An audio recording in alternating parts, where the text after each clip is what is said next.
I want you to think about the last time you climbed a flight of stairs. Did your chest feel tight at the top? Did you have to pause for a second before speaking? Did your heart feel like it was working harder than it used to, even for something that simple? Most people file that away as getting older. They accept it. Their doctor tells them their numbers look fine, their EKG is normal, and they leave the office with a pat on the shoulder and a suggestion to take it easy. But here is what that appointment did not tell you. There is a silent energy crisis happening inside your heart muscle right now, and it has nothing to do with cholesterol, nothing to do with your arteries being blocked. It is happening at a level so small that standard tests cannot see it, inside the individual cells of your heart, in the microscopic power plants that keep every single beat going. And after the age of 60, those power plants start running out of their most critical fuel. My name is Dr. Jonathan Reed. I have spent years working with patients who were told everything looked fine on paper, while they quietly struggled with fatigue, breathlessness on exertion, ankles that swelled by evening, and a heart that just didn't feel as strong as it once did. What I found in nearly every one of those patients was the same deficiency, a deficiency that is almost never tested, almost never corrected, and in many cases is being actively worsened by the very medications prescribed to protect the heart. Today, I am going to give you a complete masterclass on this vitamin, why your heart is starving for it right now, why the version sold in most pharmacies is almost useless for people over 60, and the exact protocol that can make a measurable difference, not in 6 months, but in weeks. By the end of this video, I will give you a 5-step protocol you can start tonight. But first, you need to understand the real problem, because if you do not understand the mechanism, you cannot fix it. Stay with me. What I am about to show you changes everything. Your heart beats approximately 100,000 times per day. Every single one of those beats requires energy, not the vague kind of energy you feel when you drink a cup of coffee. Actual biochemical energy, a molecule called ATP, adenosine triphosphate, produced inside tiny structures in each heart cell called mitochondria. Think of your mitochondria as the engine room of your heart. Thousands of them, packed into every cell, burning fuel around the clock to keep the pump going. When the engine room is working perfectly, your heart beats strong and steady. You climb the stairs without thinking about it. But here is what happens after 60. The production of a compound called coenzyme Q10, CoQ10, drops dramatically. Research published in the journal Biofactors has shown that CoQ10 levels in heart tissue decline by nearly 72% between early adulthood and the age of 80. 72%. That is not a small dip. That is the engine room running out of fuel. CoQ10 is not technically a vitamin in the traditional sense. Scientists classify it as a vitamin-like compound, a coenzyme, because your body can produce it, or rather, it used to produce it. In your younger years, your liver manufactured enough CoQ10 to keep every cell in your body energized. By your 60s, that manufacturing line has slowed to a fraction of what it once was, and your heart, the most energy-hungry muscle in your body, feels the shortage first. Now here is where it gets more serious. CoQ10 does not just generate energy. It is also one of the most powerful antioxidants that exists inside a cell membrane. It sits right there on the mitochondrial wall and neutralizes the toxic byproducts of energy production, molecules called free radicals. When CoQ10 is abundant, those free radicals are disarmed instantly. When CoQ10 is depleted, they accumulate. They damage the mitochondrial membrane. They impair energy production further. A vicious cycle begins, and your heart cells age faster from the inside out. Imagine a city power plant that is simultaneously running low on fuel and losing its pollution filters. The plant keeps running, but inefficiently, dirtily, and with increasing strain on the equipment. That is the aging heart without CoQ10. But there is something that makes this deficiency far worse. And this is the part that most cardiologists are simply not talking about. If you are over 60 and you have visited a cardiologist, there is a good chance you are on a statin.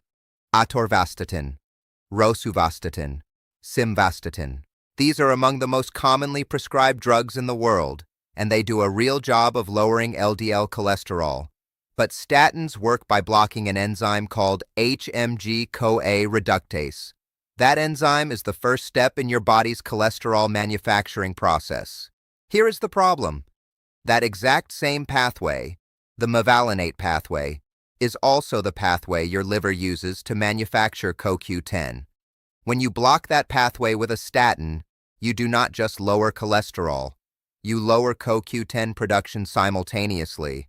A landmark study published in the American Journal of Cardiology found that statin therapy reduced plasma CoQ10 levels by up to 40% after just 30 days.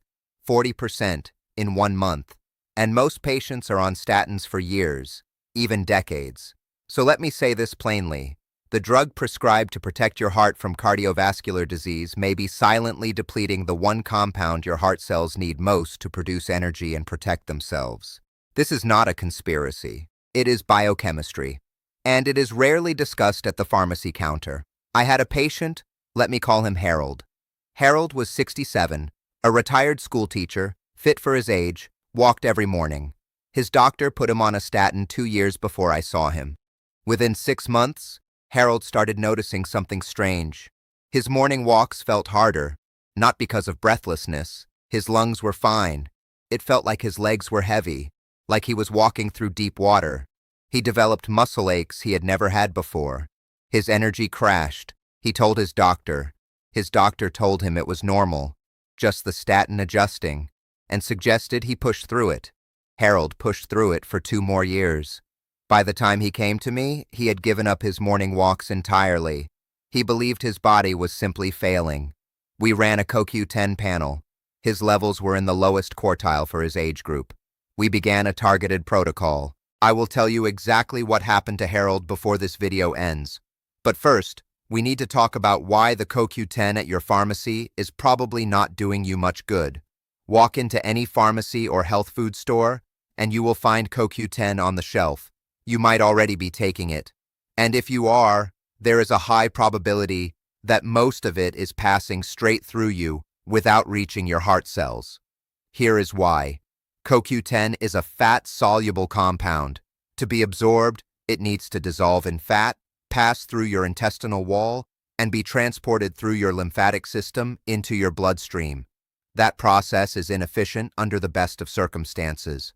As we age, our digestive function declines.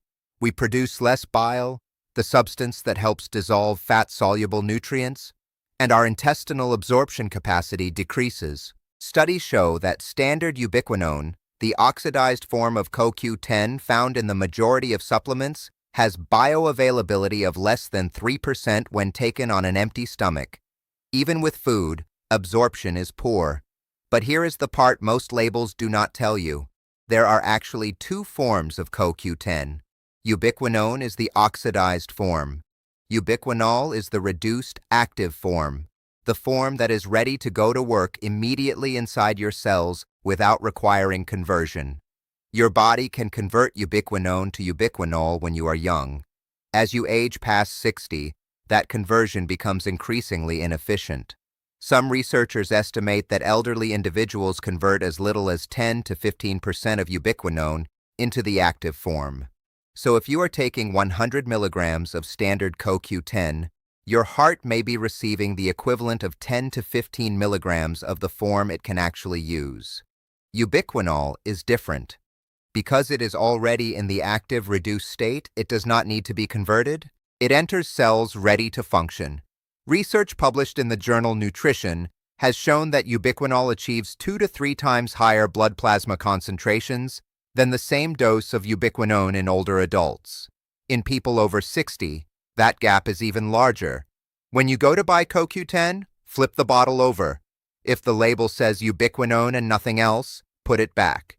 You want ubiquinol, and you want it taken with a meal that contains fat, olive oil, avocado, eggs, because the fat dramatically improves absorption. But choosing the right form is only the beginning, because CoQ10 cannot do its full job alone. This is where the science becomes genuinely exciting. Researchers studying heart cell energy production discovered something important. CoQ10 sits in a chain of reactions called the electron transport chain, the final stage of ATP production in the mitochondria. It does not work in isolation. It hands electrons to neighboring molecules, and those neighboring molecules hand them further down the line until usable energy is produced. Two of those neighboring molecules are critically dependent on nutrients that most seniors are also deficient in. The first is magnesium. Magnesium is required by more than 300 enzymatic reactions in the body, and several of those reactions are directly involved in ATP synthesis. Without adequate magnesium, the energy production process is like a relay race where one runner is missing. The baton gets dropped. Energy production stalls. Research from the journal Open Heart showed that magnesium deficiency is present in more than 50% of hospitalized patients with heart failure and is severely underdiagnosed in outpatient populations. The second is vitamin B2, riboflavin. Riboflavin is necessary to synthesize FAD, flavin adenine dinucleotide, which works directly alongside CoQ10 in the mitochondrial electron transport chain. Without B2, CoQ10's function is partially blocked. You can think of CoQ10 as the most important gear in the engine, but if the gear next to it is stripped, the whole mechanism jams. Size. Most supplement protocols ignore this synergy entirely. They give you CoQ10 in isolation and wonder why results are modest. The heart's energy system is a team, not a solo performer. The good news is that this synergy is correctable, and when you correct all three deficiencies simultaneously, the results can be profound. Let me tell you what happened to Harold. After 8 weeks on the protocol I am about to give you, ubiquinol, magnesium glycinate, and B2. Harold called my office. He said, "Dr. Reed, I walked this morning, the whole route. I had not done that in 2 years. He was not back to his 20s, but he was back to himself. His energy had returned. His muscle aches had faded. His follow-up echocardiogram showed improved ejection fraction. His heart was pumping more efficiently. Harold's story is not unusual. It is what happens when you address the root cause instead of managing the symptoms. You can take the best supplement protocol in the world and still undermine it through 3 common habits that accelerate CoQ10 depletion and mitochondrial stress. The first is chronic low-grade inflammation. Inflammation consumes CoQ10 the way a leak consumes water. Your body deploys antioxidants, including CoQ10, to fight inflammatory fires wherever they burn.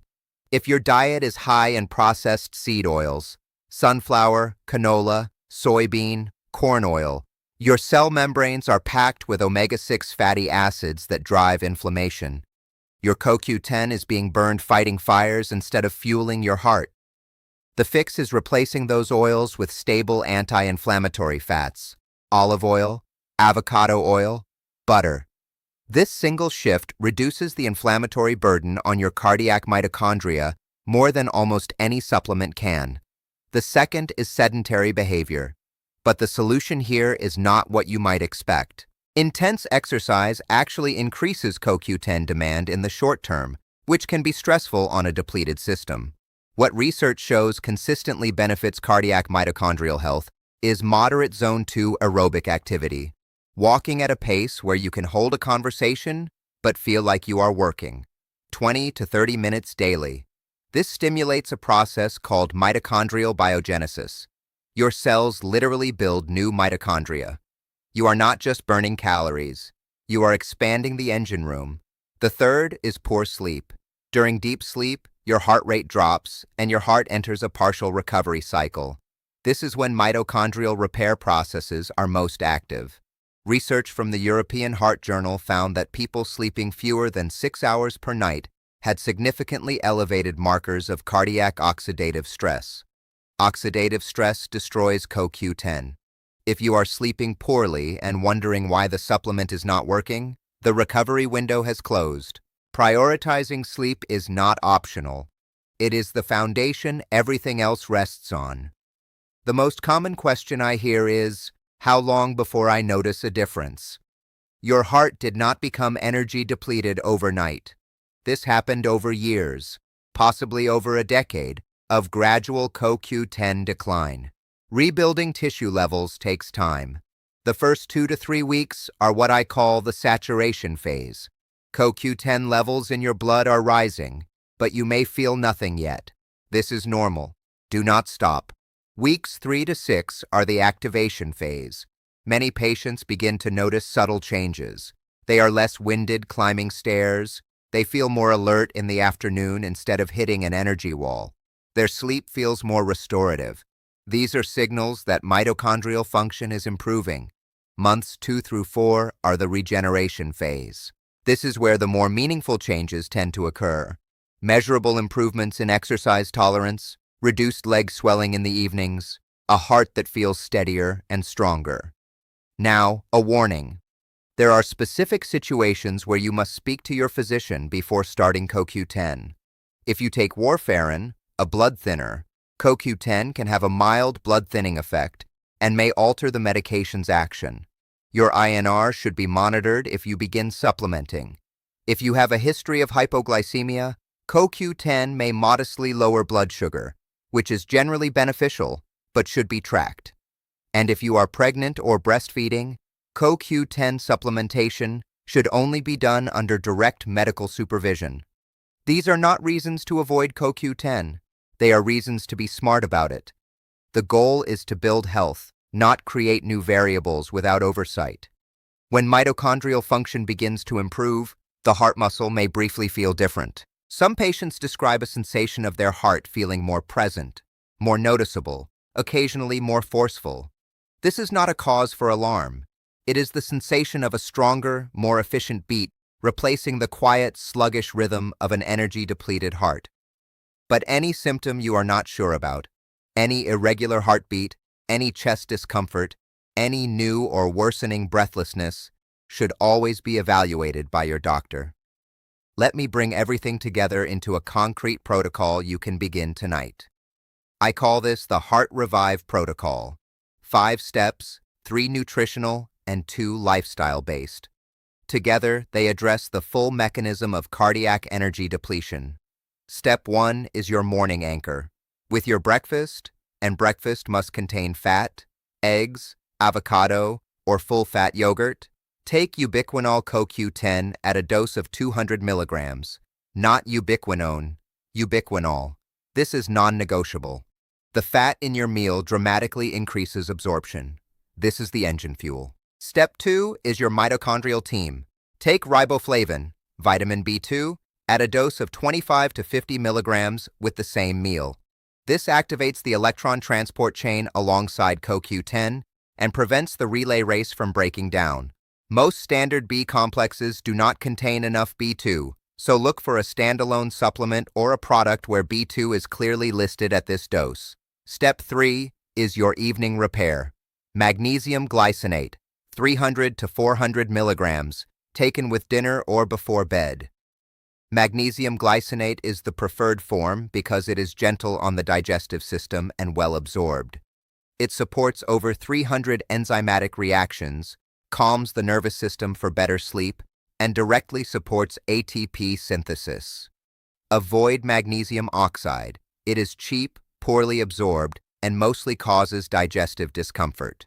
Look for glycinate specifically. Step 4 is your daily walk.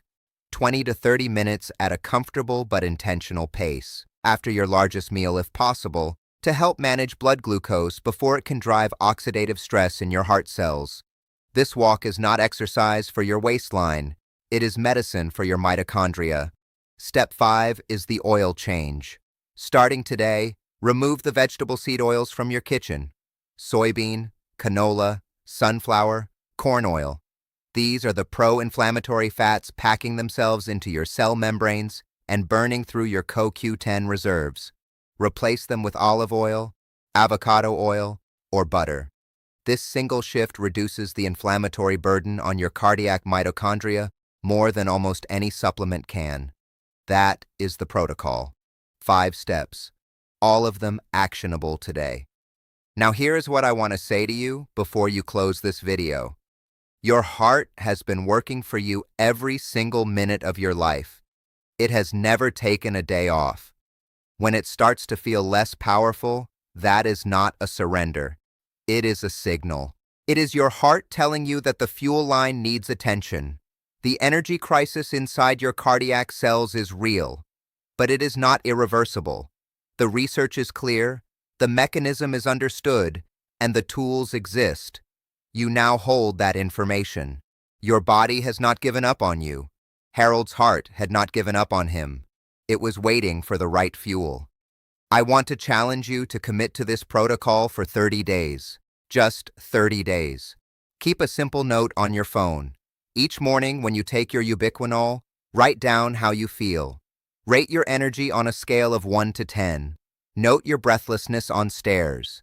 At 30 days, read back through those notes. The difference in your own handwriting is more convincing than anything I can tell you.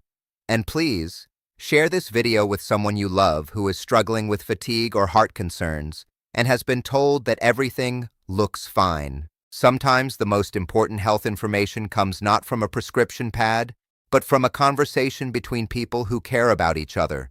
Before you go, I have one question for you. Which step of this protocol are you starting first? Write it in the comments below. I read every one of them. If this video opened your eyes to something your doctor has not discussed with you, click the subscribe button and turn on notifications. Next week, I am going to cover the one mineral that 70% of seniors are deficient in, and that directly controls blood pressure at the arterial wall level. It is not what most people expect. You will not want to miss it. One final reminder. Everything in this video is for educational purposes and is based on published research. It is not a substitute for personalized medical advice.